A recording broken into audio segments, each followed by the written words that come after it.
कोई नहीं है टक्कर में। अब की बार 4 लाख पार। बीजेपी नहीं चाहिए, यदि मुसलमान नहीं चाहता तो देश का इतना सीट नहीं लाते मोदी जी। और इस बार 400 पार जाएंगे। और देश के मुसलमान मोदी को वोट कर। हाँ, सब चाहते हैं, यहाँ पर भी सब आते हैं मुसलमान, सबका यहाँ पे भाईचारा है। कोई यहाँ पे मोदी जी से कोई नफरत नहीं करते हैं, योगी और मोदी से कोई नफरत नहीं करते, सब चाहते हैं। क्या नाम हुआ आपका? उदय राय। यहाँ पर हम लोग अभी पूर्णिया में है, जो मेन ऑफिस है एनडीए का वहाँ पर। लेकिन पूर्णिया का जो समीकरण बन रहा है, बीमा भारती जो कुछ दिन पहले यहीं जदयू से ही थी, वो आरजेडी में चली गई हैं। अब वो आरजेडी से चुनाव लड़ रही हैं। एनडीए से संतोष कुशवाहा हैं जो 2 बार से सांसद हैं, और निर्दलीय कैंडिडेट भी हैं पप्पू यादव। और तीनों के बीच में बहुत कांटे की टक्कर मानी जा रही है। एनडीए कार्यालय में अभी क्या मनोस्थिति यहाँ के लोगों की है कि कैसे जीत दर्ज कर रहे हैं? कोई नहीं है टक्कर में, जो बोले ना, कोई नहीं है टक्कर में। अब की बार 4 लाख पार संतोष कुशवाहा, एनडीए की तरफ से संतोष कुशवाहा जी का। ऊपर है केंद्र सरकार नरेंद्र मोदी, और बिहार में है नीतीश कुमार।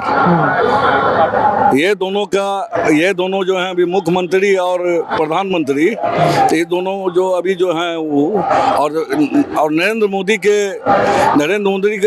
मोदी के जो ये हैं, सबका साथ सबका विश्वास। इसलिए नरेंद्र मोदी के जो समर्थन में कभी भी संतोष कुशवाहा जी का अच्छा वोट है।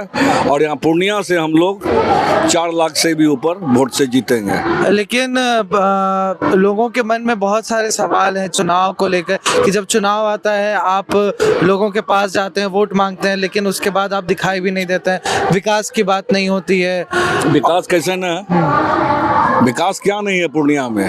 पूर्णिया एयरपोर्ट है, वो तो मान लीजिए रखा गया, वो तो हो गया, सब चीज क्लियर है। लेकिन पहले भी चुनावी मैनिफेस्टो में ये वादा तो था। चुनावी में वादा तो जो था केंद्र सरकार की, थोड़ा सा मान लीजिए बिहार सरकार केंद्र सरकार के थोड़ा सामंजस्य से थोड़ा सा काम रुका हुआ है। नहीं तो मान लीजिए एयरपोर्ट तो 2024 में स्टार्ट ही हो जाता। सिर्फ जमीन जो फरमाइश में नहीं मिला, अथवा जमीन के चलते एक काम में बाधा हुआ, नहीं तो एयरपोर्ट का तो हो ही गया। मान लीजिए क्या चीज ने है पूर्णिया में?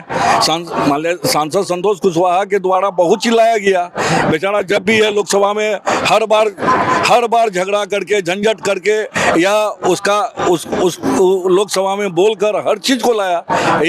पासपोर्ट ऑफिस लाया, मेडिकल कॉलेज लाया, एग्रीकल्चर कॉलेज लाया, इंजीनियरिंग कॉलेज लाया, हर चीज तो लाया। अभी जदयू के साथ भाजपा का गठबंधन है जी। आप कह रहे हैं कि केंद्र में प्रधानमंत्री मोदी, राज्य में मुख्यमंत्री नीतीश कुमार। एकदम 5 महीने पहले मुख्यमंत्री नीतीश कुमार ने बहुत सारे बयान जो है प्रधानमंत्री मोदी के खिलाफ में दिए थे। अभी भाजपा और जदयू के कार्यकर्ता साथ में चुनाव में उतरे हुए हैं, लेकिन वो सामंजस्य कैसे बैठ रहा है? क्योंकि अभी तो 5 महीने पहले दोनों कार्यकर्ता एक दूसरे से लड़ रहे थे। वो सब कुछ नहीं है। वो देखिए, वो बात जो है, वो जो आप जो बोले ना, बात सही है। देखिए, नीतीश कुमार जो है ना, वो एकदम साफ छवि के आदमी है। वो अगर कहीं भी किसी के साथ, अगर वो न्याय के साथ ही विकास करना चाहते हैं, अगर मान लिया जाए उसको को थोड़ा सा भी ठेस लगता है तो उधर 2-4 महीना के लिए इधर उधर हो जाते हैं। लेकिन इनका जो जोड़ी है एनडीए के साथ ही है, जदयू बीजेपी का 2005 से जो चला है और अभी तक चलते आएगा, और तीसरा जगह कहीं इसका कोई उपाय नहीं है। अभी ये बता रहे थे कि कैसे जो ये जोड़ी है एनडीए की, वो नीतीश और मोदी की ही अच्छी लगती है। कुछ दिन पहले चाचा भतीजा की जोड़ी थी। नहीं, ये तो जोड़ी बहुत दिन से, 15-20 साल से, जब लेकिन बीच में 2 बार ऐसा हुआ, 2014 में भी। ये जो बीजेपी की और जदयू की गठबंधन है ना, बहुत पहले से ही है, और दोनों साथ में मिलकर बहुत विकास किया है बिहार का, इसलिए ये दोनों का जोड़ी बहुत अच्छा है। अच्छा, एक बात बताइए, आप विकास की बात कर रहे हैं, बहुत दिनों से ये जोड़ी है, इस जोड़ी की मांग रही है नीतीश कुमार की कि बिहार को विशेष राज्य का दर्जा मिले। ये जोड़ी क्यों नहीं कर पा रही है? बताते हैं, आज जो मैं लड़की है आत्मनिर्भर है, जितनी भी लड़की है खुले पढ़ने जाती है, अच्छा से सब पढ़ी लिखी है, और डेवलपमेंट के बात कीजिए, यूनिवर्सिटी बना, और उसके बाद मेडिकल कॉलेज बना, कृषि कॉलेज बना, उसके बाद रोड यातायात की सुविधा है। अब क्या चाहिए हम लोगों को? रोजगार तो नहीं है, लेकिन पूर्णिया में रोजगार आदमी पढ़ेगा तो रोजगार होगा, और यूनिवर्सिटी बना उसमें पढ़ेगा, अच्छा स्कूल में अच्छा शिक्षा हो रहा है, तब ना रोजगार मिलेगा। लेकिन पूर्णिया से सीमांचल के इलाके उद्योग का भी बहुत सारा फैक्ट्री बैठा है। आप जाइए मरंगा जाइए, इसके बाद आप जाइए के नगर साइड जाइए, हर जगह प्लांट बैठ रहा है, हर जगह वर्कर काम कर रहे हैं। यहाँ पे सड़क बन रहा है, पूर्णिया का मजदूर काम कर रहा है, यूनिवर्सिटी में पूर्णिया का मजदूर काम किया, मेडिकल कॉलेज में पूर्णिया का आदमी काम किया, यहाँ पे सबको काम मिल रहा है। आप अभी रोजगार की बात कर रहे थे कि 8 लाख रोजगार जो है सरकारी नौकरी दी गई है, शिक्षक बहाली की गई है। शिक्षक बहाली बहुत जमाने से रुकी भी हुई थी, और उस पे आरजेडी का कहना यह है कि हम जैसे ही आए, कुछ ही महीने के लिए आए। इंडिया के समय से ही जब से हुआ है, वो इंडिया के समय से ही 8 लाख नौकरी हुई है। ये के समय में काम हुई है, उसी के समय का ये है, उन्हीं के समय का है, ये आरजेडी के समय का नहीं है। ये जो गठबंधन जो बीच में जो टूटा 2-4 महीना के लिए, उसके लिए अब नहीं, उसके समय का नहीं है इस रीजन का नौकरी। नौकरी जब भी है तो इंडिया के समय का है ये। अच्छा, जदयू की जो आइडियोलॉजी रही है, समाजवादी आइडियोलॉजी रही है, और एक सेकुलर छवि नीतीश कुमार की रही है, लेकिन बीजेपी की छवि पूरे देश में एक हार्डकोर हिंदुत्ववादी पार्टी के तौर पे है। प्रधानमंत्री ने भी अभी राजस्थान में बयान दिया जिसमें वो मुसलमानों को वो घुसपैठिया कह रहे हैं। नहीं, ऐसे ये बात को सर मैं गलत काटूंगा, समझे कि नहीं, ऐसा बात नहीं है। आप जो बोले जदयू की समाज को लेके चलते हैं और बीजेपी लेके नहीं चलते हैं, ये गलत बात है। अभी तो प्रधानमंत्री का बयान, प्रधानमंत्री यदि बीजेपी नहीं चाहती, यदि मुसलमान नहीं चाहता तो देश का इतना सीट नहीं लाते मोदी जी, और इस बार 400 पार जाएंगे। और देश के मुसलमान मोदी को वोट करते हाँ, सब चाहते हैं, यहाँ पर भी सब आते हैं मुसलमान, सबका यहाँ पे भाईचारा है। कोई यहाँ पे मोदी जी से कोई नफरत नहीं करते हैं, योगी और मोदी से कोई नफरत नहीं करते, सब चाहते हैं। लेकिन बयान तो दोनों के बहुत खिलाफ में आते हैं। क्या खिलाफ आते हैं? अभी यदि मुसलमान इनको विरोध करते तो केंद्र में सरकार नहीं बनता। अच्छा, अभी राजस्थान में तो प्रधानमंत्री मोदी ने बयान दिया कि जो मुसलमान है वो घुसपैठिए हैं और उनके बीच संपत्ति बांटी जा रही है। ये तो अभी प्रधानमंत्री का बयान है, इस चुनाव का बयान है। नहीं, ये फेक है, इसको हम फेक मानते हैं। प्रधानमंत्री ने ये बोला? प्रधानमंत्री जी ऐसा बोल ही नहीं सकते हैं। वो बोले हैं? नहीं बोले हैं, समझे। इसको ये बात को मैं गलत काटूंगा। और कहा गया था कि इस बार गृह मंत्री अमित शाह जो है, उन्होंने भी बयान दिया था कि राम मंदिर हमारे लिए चुनावी मुद्दा नहीं है, लेकिन बिहार बीजेपी का ट्वीट आता है पहले चरण में कि ये मत भूलिए कि राम लला को कौन लाया था।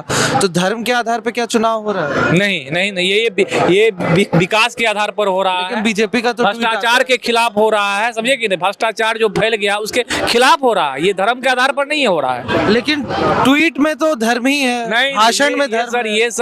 ये कांग्रेस के लीडर जो है ये फैलाए हैं, समझे, झूठा ये फैलाए, ट्वीट करते हैं झूठा फेक, दूसरा आईडी बदल। लेकिन नहीं, वो तो बीजेपी का ब्लू टिक की आईडी। नहीं, ये आईडी बदल के आजकल यूट्यूब पर देखते होंगे आप, ये सब फेक है ये, समझे कि मोदी जी का ऐसा आश्वासन ही नहीं है। अब मोदी जी को सब चाहते हैं, सब वर्ग के लोग चाहते हैं। इस बार देखिएगा भारी बहुमत से केंद्र में और पूर्णिया जिला में जीतेंगे।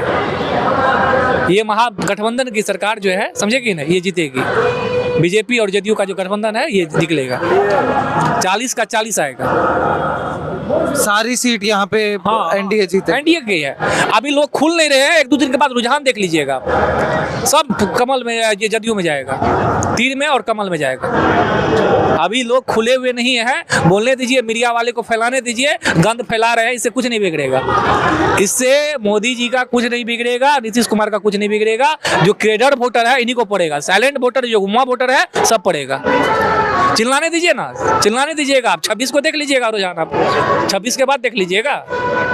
अब भारी मोहब्बत से समझिए कि सब हम लोग अब चाहते हैं जंगल राज मिटे और यहाँ पे सुशासन बाबू की सरकार बने। सुशासन बाबू की तो सरकार है ही फिर से बने 2027 में फिर से होगा, जो 25 में फिर से होगा, विधानसभा चुनाव होगा, फिर से बनेगी सुशासन की सरकार, फिर से आएगा नीतीश कुमार का आएगा और मोदी जी का फिर होगा। तो अभी हम लोग यहाँ मौजूद हैं पूर्णिया में, जो मुख्य एनडीए का कार्यालय है वहाँ पर, और यहाँ पे हालांकि बहुत लोग हम लोगों से बातचीत करने के लिए तैयार नहीं हुए, लेकिन जिन दो लोगों से हम लोगों ने बातचीत की वो बातचीत हम लोग आप तक पहुँचा रहे हैं। अलग अलग पेशे के लोग, आम नागरिक और जो कार्यकर्ता हैं यहाँ पर अभी खुलकर अपने विचार को रख नहीं रहे हैं। उनका कहना है कि अभी ये साइलेंट वोटिंग है, लहर है, क्या है। 26 तारीख को जब दूसरे चरण का चुनाव होगा और 4 जून को जब नतीजे घोषित किए जाएंगे, इसमें साफ हो जाएगा कि पूर्णिया के लोगों ने अपने अगले 5 साल के भविष्य के लिए, उसको संवारने के लिए किसको चुना है। आपको हमारी ये बातचीत कैसे लगी, आप हमें कमेंट करके ज़रूर बताएं। बहुत बहुत शुक्रिया।